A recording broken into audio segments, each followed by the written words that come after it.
ladies and gentlemen, with a heavy heart, I must say, you all know this already, you heard this yesterday. Neil Peart, dead at age 67. Very sad news. This guy was, I know it's kind of cliche to be like, this guy was the greatest drummer ever, but this guy was the greatest drummer ever. I have a few drummers I consider the best drummers ever. That includes the late Cozy Powell, Carl Palmer, Neil Peart, Phil Collins. Did you know it's pronounced Peart? Peart, yes. I always call him Neil Peart.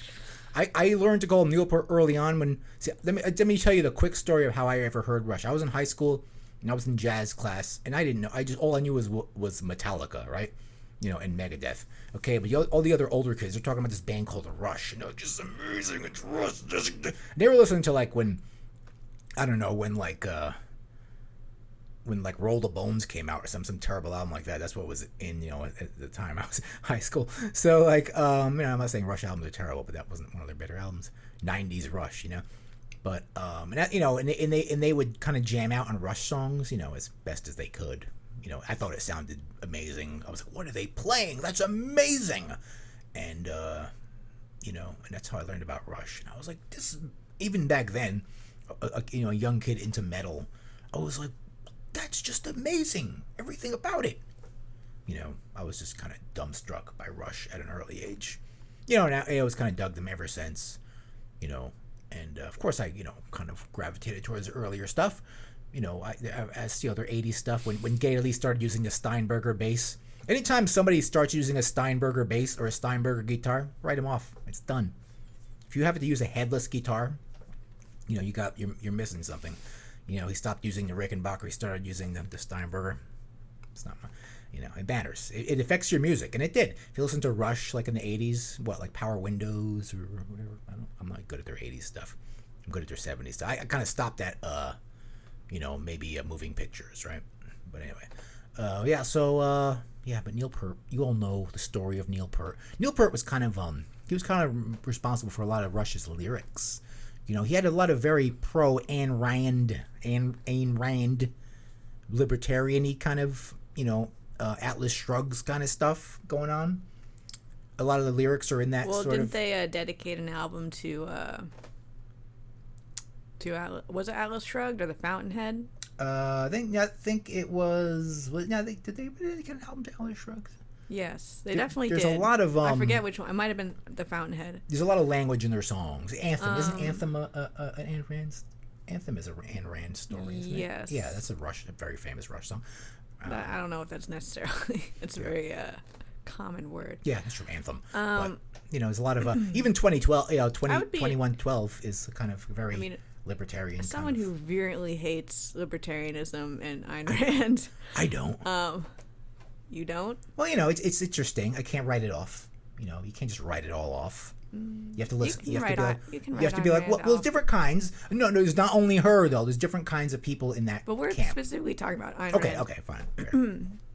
Or someone who hates that shit.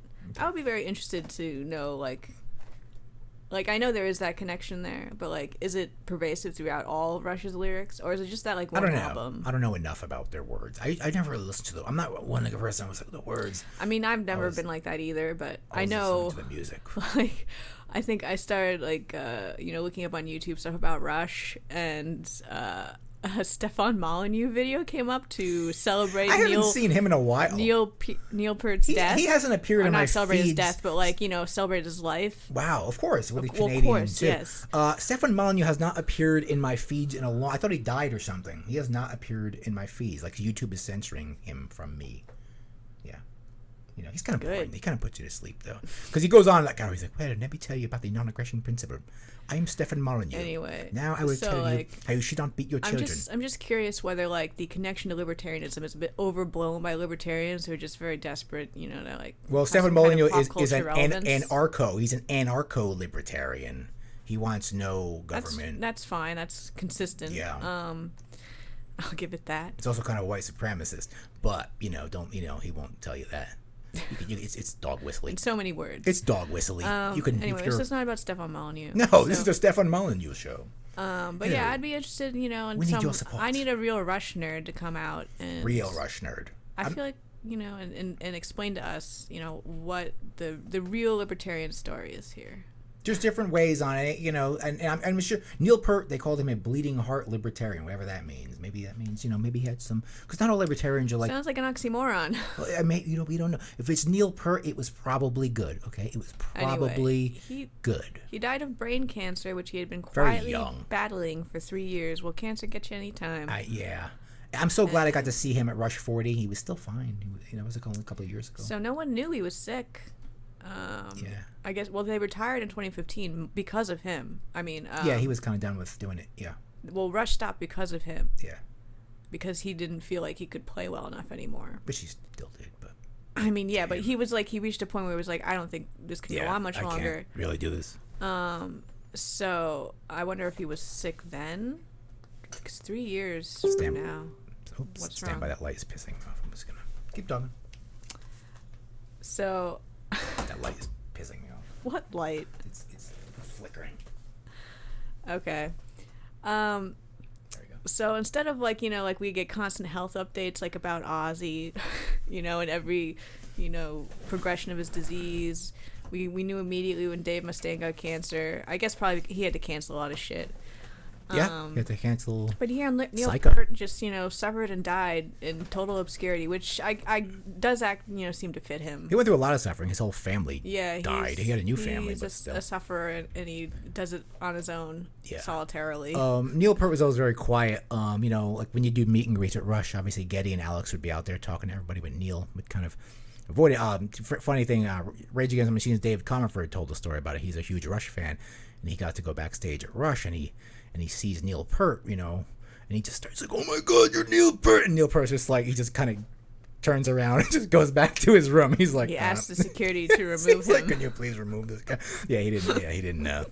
Yeah, he didn't know. He kind of laughed about it, but yeah, everyone is just the whole I feel like this news just reverberated the rock and metal world, and probably because no one knew he was sick. Yeah, I never knew he had brain cancer. He always there was no death watch for Neil Peart, so everyone was just very shocked. Yeah, it wasn't any kind of pre. Do you think a death watch would have been helpful if it would be kind of heard that he was sick?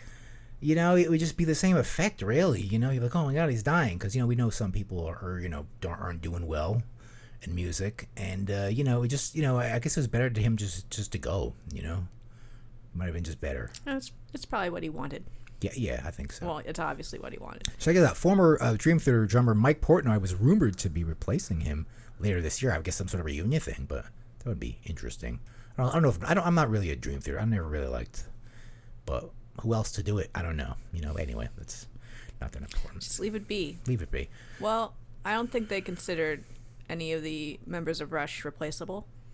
No, it's three friends. Well, two friends really. That went to high school together. If you watch the documentary, and they kind of met Neil Peart a little bit later on after he replaced the original drummer John Rutsey. But obviously he worked very well with this. Chemistry was obviously impeccable with the band. He ended up writing most of their lyrics and definitely improved the band, made the band into a prog rock band. If you listen to Rush's first album, it's not very prog rock. It's almost sort of like maybe a happier Black Sabbath sound. It's simple, it's easy, it's rock and roll. They weren't that good before they had him. They were good. They were good, but they weren't amazing.